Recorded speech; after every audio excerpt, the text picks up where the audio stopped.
নমস্কার।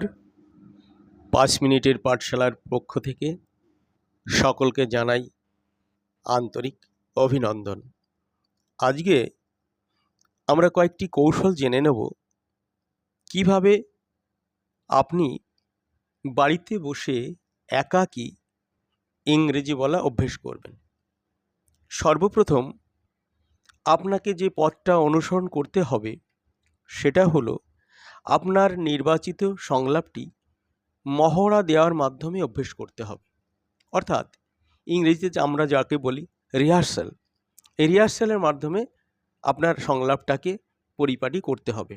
যেমন আমরা ছোটোবেলায় কখনো দেখতাম বয়োজ্যেষ্ঠরা কোনো যাত্রা বা নাটকের রিহার্সাল দিচ্ছেন, সেগুলি আমরা মনোযোগ সহকারে শুনতাম এবং বলতেও পারতাম।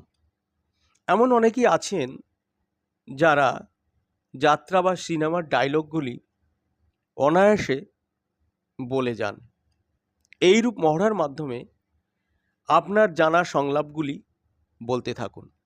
দ্বিতীয়ত, আপনার বাড়িতে যে আরশিটি আছে অর্থাৎ আয়নাটি আছে, তার সামনে বসে বা দাঁড়িয়ে আপনার সংলাপটি বলতে থাকুন।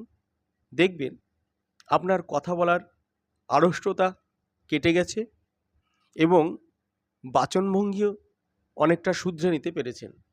তৃতীয়ত, আপনার বাড়ির পাশে যে ধান ক্ষেত, পুকুর পাড়, বাগান, বাঁশঝাড় আছে, সেখানে যখন যাবেন তখন সেখানকার পরিবেশটা বর্ণনা করতে থাকুন এইরূপ: নাও gentle air is blowing, the air is very fresh, peaceful and quiet too. The scenery of the many green paddy fields and bamboo forests are so beautiful.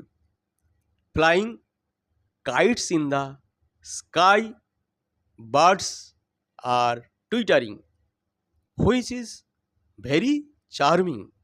After that, I walk a few minutes. Now I am standing near a pond. There are many fishes in the pond. Fishes are jumping. Children are frolicking and swimming in the pond. I enjoy it very much. Thank you. মনে রাখবেন, ইংরেজি knowledge নয়, ইংরেজি language. তাই ইংরেজি বলতে কখনো ভয় পাবেন না। ধন্যবাদ।